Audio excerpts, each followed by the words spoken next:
Oi, gente. Conforme combinado ontem, eu vou disponibilizar para vocês os slides, tá? Referente ao livro A Cidade e as Serras, aqui do ESSA, né?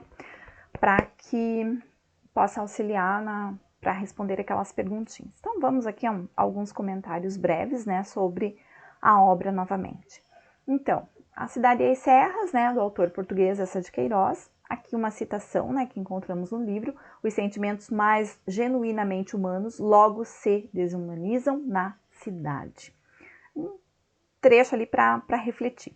É um livro que se encaixa no realismo, né, devido ao seu contexto histórico. Ele surgiu ali a partir da segunda metade do século XIX, né, aquela contraposição ali entre liberalismo e democracia, né, que estava bem presente.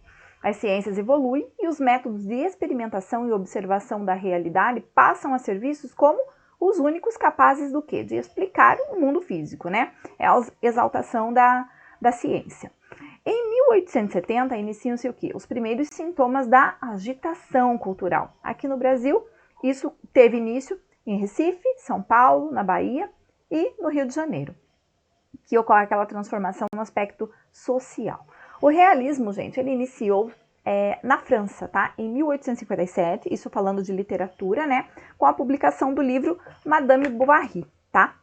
E no Brasil foi um pouquinho depois, alguns anos depois, né? Em 1881, com Memórias Póstumas de Brás Cubas, que é o livro que nós vamos ter a oportunidade de estudar no quarto bimestre, no último bimestre. E o Mulato, de Aloysio de Azevedo.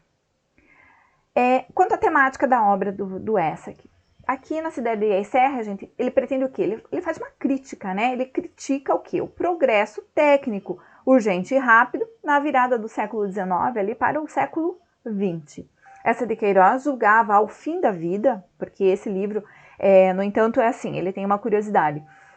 O Eça, depois que ele escrevia, ele revisava toda a obra. Esse livro em especial, A Cidade e as Serras, foi o último livro que ele escreveu antes da sua morte, e os últimos capítulos não foram revisados pelo autor, porque não deu tempo, ele acabou falecendo antes, infelizmente. Então, o que ele julgava aqui, né? Que o homem só era feliz longe da civilização. É essa a principal ideia que nos passa o livro, né? Por isso, a temática mais forte da obra é contra a ociosidade dos que têm dinheiro na cidade e sua vida burguesa, ou seja, o acúmulo, né, irrefletido de dinheiro. Ele faz uma crítica a isso. Características do realismo aqui presentes na obra, para que possamos situá-la e entender um pouquinho melhor. O objetivismo, né, ver o mundo como ele é. Descritivismo, que dá veracidade à obra. A ironia, presente ali também, em relação ao que? Ao comportamento humano. Observação e análise ali de fatos presentes. Contemporaneidade, exatidão para localizar o tempo e o espaço. Ele localiza exatamente ali onde e quando acontecem as coisas. Análise dos valores burgueses com visão crítica, né? Denunciando o quê? A hipocrisia. O perfil do nosso protagonista ali, né? Do Jacinto. Já no início, né? Já disse que ele não teve sarampo, não teve lombrigas. As letras, a tabuada, o latim, entraram por ele tão facilmente como o sol por uma vidraça. Sem coração bastante forte para conceber um amor forte, contente com essa incapacidade que o libertava. Indiferente ao estado e ao governo dos homens, nunca lhe conhecemos outra ambição, além de compreender bem as ideias gerais. E a vida em Paris? É a primeira fase do Jacinto ali. A questão da mansão 202, né, ela é descrita ali, as novidades tecnológicas, a alcunha, o apelido de príncipe da Gran Ventura que ele recebe, suma potência versus suma ciência, que é igual a suma felicidade. O livro todo gira em torno dessa equação, né? O homem só é superiormente feliz quando é superiormente civilizado. E isso é a ideia que ele tem na sua primeira fase, no início da obra. Os limites da tecnologia, né? Ele dispõe de tudo isso lá na sua mansão no 202. De elevador, telefone, telégrafo, máquina de escrever, máquina de calcular, biblioteca.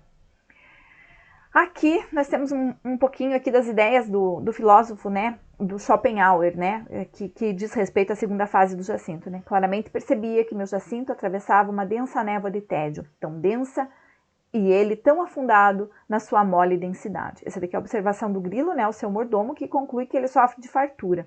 Então, aqui tem essa referência ao Schopenhauer que, assim, basicamente, né, ele diz que mesmo as pessoas dispondo de todos os meios que o dinheiro pode comprar, mesmo assim elas se sentem entediadas. Quanto à transformação, é a terceira fase do jacinto ali, né? De galho ressequido a árvore frondosa. É aquela transformação que quando ele vai para a serra lá, como se ele renascesse, né? Surge um novo jacinto. A viagem a Tormes, né? A questão da bagagem extraviada, o contato com a natureza e a simplicidade, que ele descobre ali a felicidade plena. E o José Fernandes, o nosso narrador ali, ele é amigo do Jacinto, é fidalgo, é culto, é viajado, afetuoso, compassivo, compreensivo, tem ali as suas raízes rurais e o caráter dele é centrado, né? Ele é centrado em si. Ele acredita na superioridade da natureza e na regeneração por meio do campo.